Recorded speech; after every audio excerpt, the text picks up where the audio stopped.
Fala pessoal do Tecmundo, tudo certo? Bom, a gente traz hoje um vídeo um pouco diferente. Olha que sensacional! Aqui em Curitiba, no Hospital Nossa Senhora das Graças, a robótica está sendo aplicada de uma maneira inovadora para salvar vidas. O analista de sistemas Jackson Fressato passou anos criando um sistema de gerenciamento de riscos que analisa os pacientes, detecta e notifica os médicos quando o risco de uma infecção grave, a sepse, pode acontecer. O assunto é complexo e nessa entrevista o próprio Jackson conversou com a gente e vai explicar o que é, como funciona e como nasceu o robô Laura. O robô Laura é o primeiro robô cognitivo gerenciador de riscos do mundo, né? Isso está sendo identificado, está sendo reconhecido por vários parceiros nossos de grande porte em várias publicações, em vários locais, porque a tecnologia cognitiva não é nada novo, né? Existem várias máquinas que já estão aprendendo e o conceito de machine learning está muito bem empregada, muito bem utilizada, né? Então, os algoritmos que aprendem, né, que têm a capacidade cognitiva, estão sendo muito bem operados em vários lugares. A diferença da Laura é que nós começamos a projetar ela lá em 2012. Ela não está nessa onda atual de APIs prontas, né, ou de recursos que foram facilitados para você poder testar machine learning. Nós temos uma família de algoritmos de machine learning que é proprietário, que é exclusivo do que nós fazemos.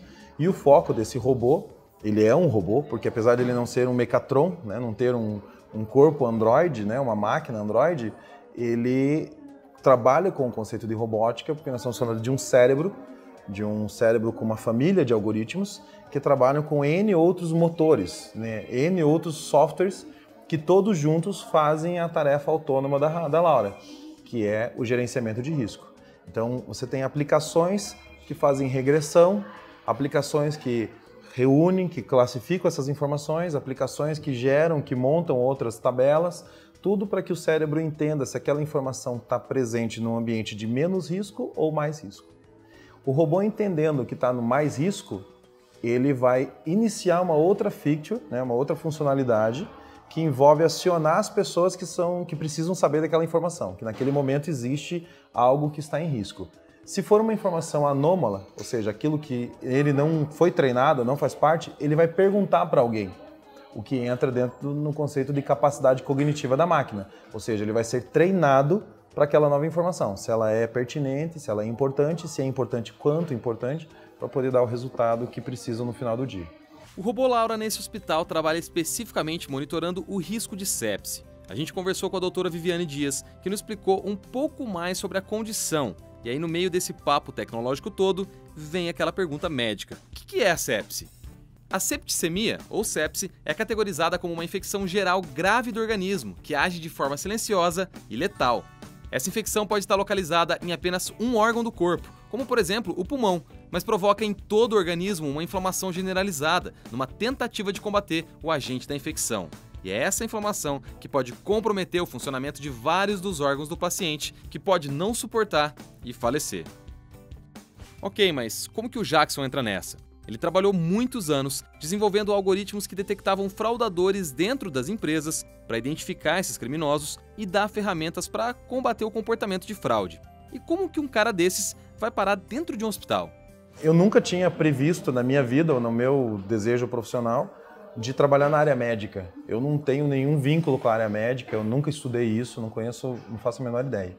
Entretanto, em 2010, a minha filha, a Laura, ela ficou internada num hospital aqui em Curitiba e foi quando eu tive o contato com essa realidade da pior forma possível. No dia 28 de maio, a Laura faleceu e ela faleceu vítima de sepse. E nesse dia eu descobri que é um babadook, é um fantasma que até a própria equipe médica acaba sendo surpreendida. Ela não é necessariamente uma doença específica, né? Então, a minha filha não estava internada lá por causa de sepse. Ela não morreu por causa de uma doença chamada sepse. Sepse é uma síndrome, e é uma síndrome que pode afetar qualquer pessoa, não só a Laurinha, porque era imunodeficiente devido a uma série de problemas relacionados à gravidez e o fato dela ser prematura. Mas é uma doença que mata 56% das pessoas que estão dentro de um hospital. Ao ponto das pessoas classificarem como se fosse só uma infecção hospitalar, e não, é uma série de coisas. A questão é que quando eu percebi um time inteiro de médicos, um time inteiro de profissionais de saúde que também foram surpreendidos por isso, apesar de eles serem estudiosos, apesar de eles saberem do risco, mas não estarem enxergando o risco a olhos vistos, eu percebi que faltava mais coisas, né? Durante 9 meses depois que a Laura faleceu, eu passei a investigar quem provavelmente foi o culpado por aquilo. Eu estava confiante, eu tinha plena vontade absoluta de achar o culpado por aquilo. Então eu trabalhei como voluntário em alguns hospitais, passei a monitorar algumas atividades, passei a entender algumas atividades, e no final dos 9 meses o que eu percebi é que não existia culpado, que todos eram vítimas da mesma falta de recurso, que era uma tecnologia o suficiente para poder integrar todas as outras que estavam sendo usadas pelo time médico operacional, né, por aqueles profissionais de saúde que estavam na operação. Então eles poderiam ter a tecnologia mais high-tech conectada no paciente. Era o caso da Laura. A Laura estava numa incubadora que fazia várias leituras. Analisava o fluxo sanguíneo, o volume, a temperatura. Ela fazia tudo automático. Mas aquela informação não saía dali. Ela estava alocada naquela incubadora, naquele device, naquele hardware, e dali não ia para lugar nenhum. Então eu comecei a pesquisar primeiro o que era sepse, entender assim visceralmente o que era sepse, e depois eu passei a entender por que aqueles hardwares, aquele device não estava conectado em algum lugar. E se isso era só uma realidade brasileira. Que a primeira coisa que a gente faz uma leitura como brasileiros é isso não funciona aqui, né? Ah, isso não está dando certo aqui, é a gente que não tem isso. Não. Só no Brasil. Não, esse é o grande engano. Hoje os hospitais que atendem esse tipo de situação, eles estão municiados com a tecnologia, se não a de ponta, a mais próxima disso. Nós somos atendidos pelas mesmas empresas que em outros países são atendidos, pela IBM, pela Philips, pela Apple, por todas as outras que estão trabalhando em recursos tecnológicos com hardwares para a área de UTI. A questão é que as pessoas não morrem só na UTI de sepse. As pessoas morrem em qualquer ambiente do hospital de sepse. Aliás, as pessoas morrem de sepse em casa, porque isso não é um problema do hospital. Então, eu percebi que o que existia não era necessariamente um mau uso da tecnologia, ou uma falta de conhecimento, ou uma falta de interesse. O que eu percebi é que não existia essa tecnologia. Quando eu me confrontei com isso, eu me vi no mesmo limbo que todos os outros, ou seja, você acabou de descobrir, você acabou de receber um presente de universo. Não existe isso. Vai fazer o quê? Vai voltar para casa chorar?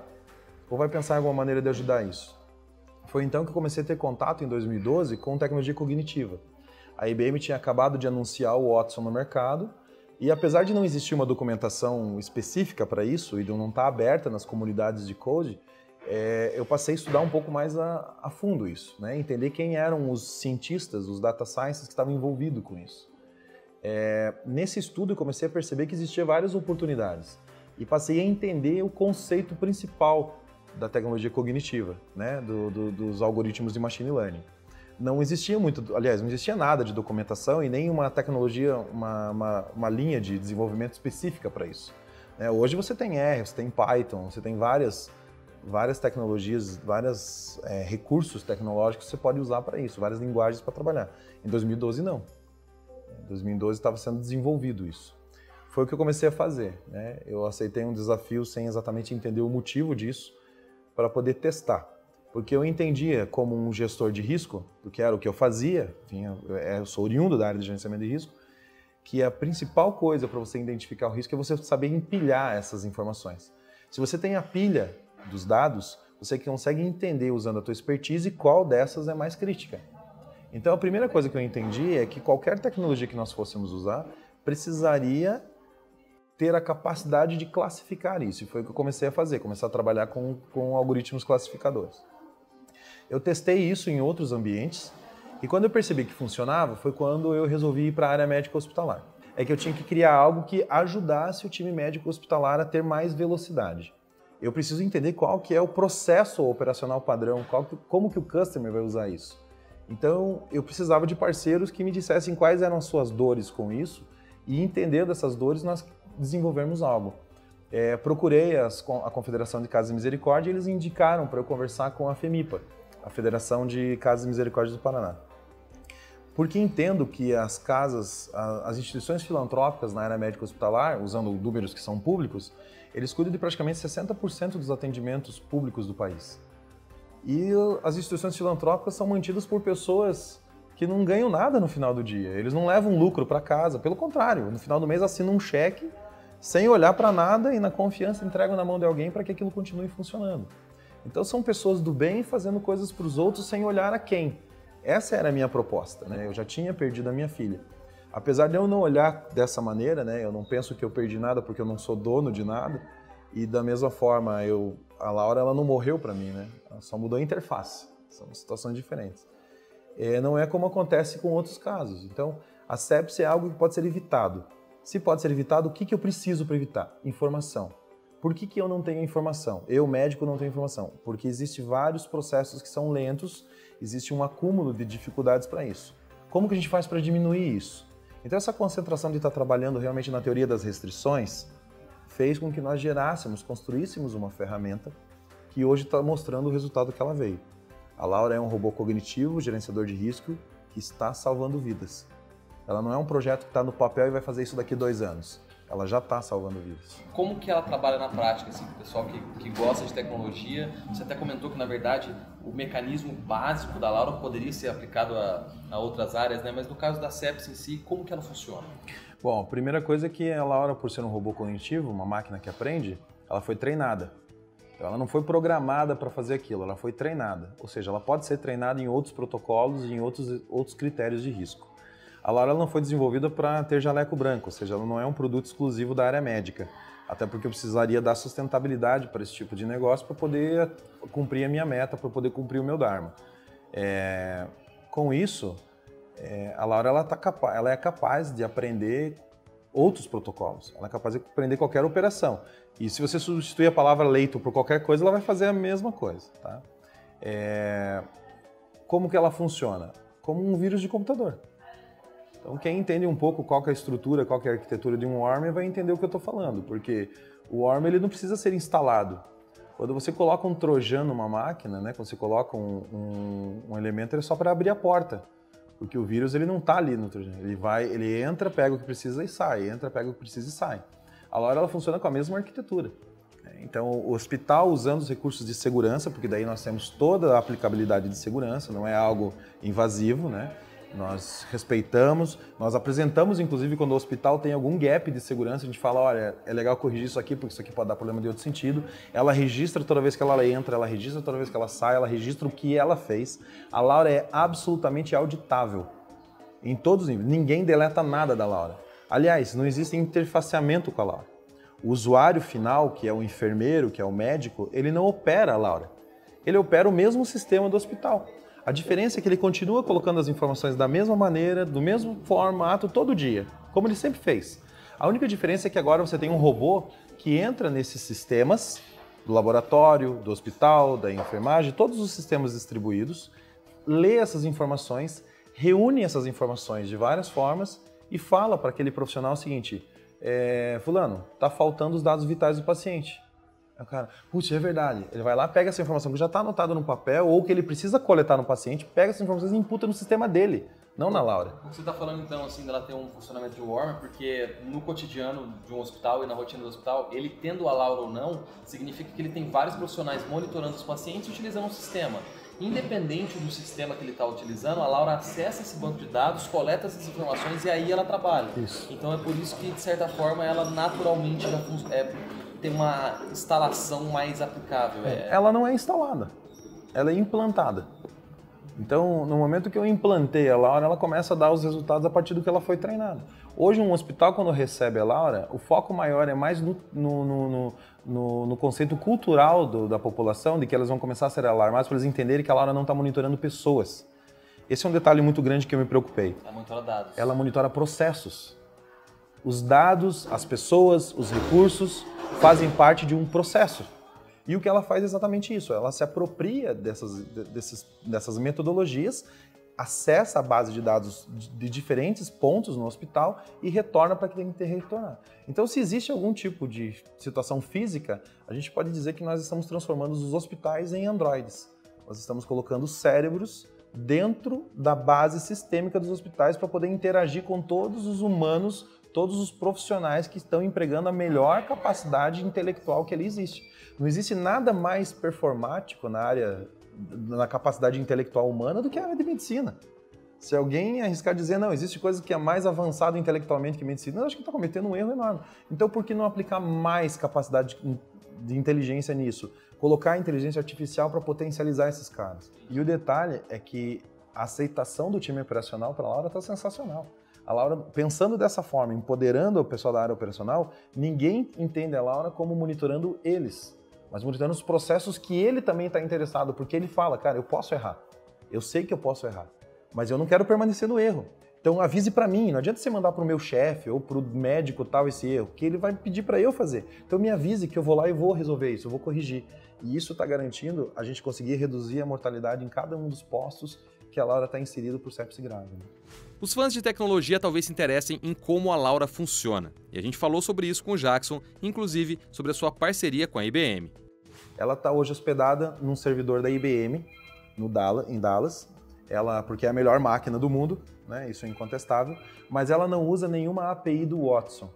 Nós somos parceiros, nós estamos no programa de empreendedorismo mundial da IBM, né? Eles nos convidaram, nós aceitamos de coração. Eles são um grande parceiro porque estão nos ajudando a aprender de várias formas, mas nós não estamos usando a tecnologia do Watson.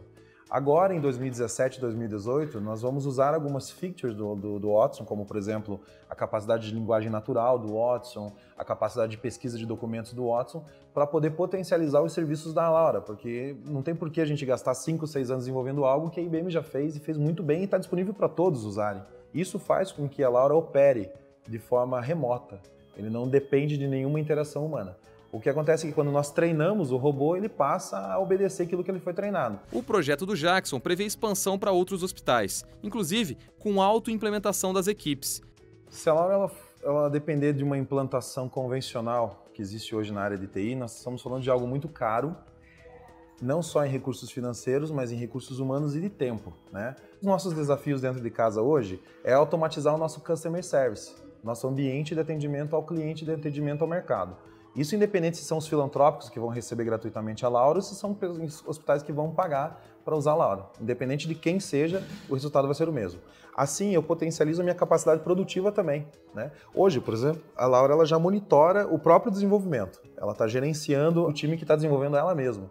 Porque é uma questão lógica, nós não podemos cair naquela, né, casa de ferreiro, espeto de pau. Como a Laura não depende desse conceito de integração, né, você tem que fazer ajustes no sistema da casa, tem que fazer ajustes no nosso sistema para poder achar o endpoint adequado, a gente pode dizer que a Laura ela vai estar habilitada para ser implementada em N.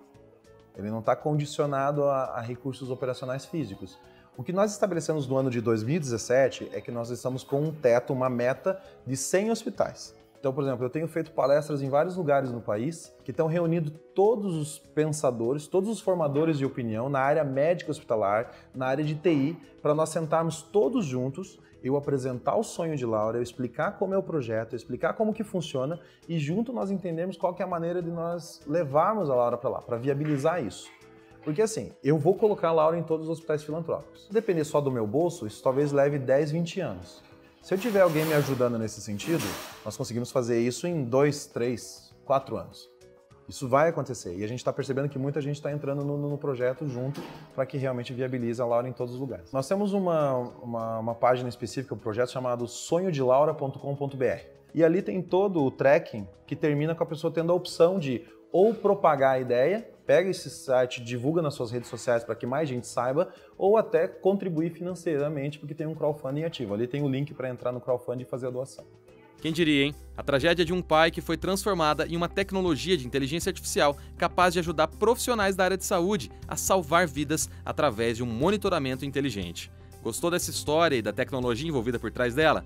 Então, acesse o site do projeto no www.sonhodelaura.com.br, onde você pode conhecer mais. E no nosso site, a gente tem também uma matéria completíssima mostrando o trabalho do Jackson e do Hospital Nossa Senhora das Graças com a Laura, em mais detalhes. Confere lá. Se você curtiu a nossa entrevista, deixa aquele like. E se quiser ficar sempre por dentro do mundo da tecnologia, fique ligado aqui no Tecmundo.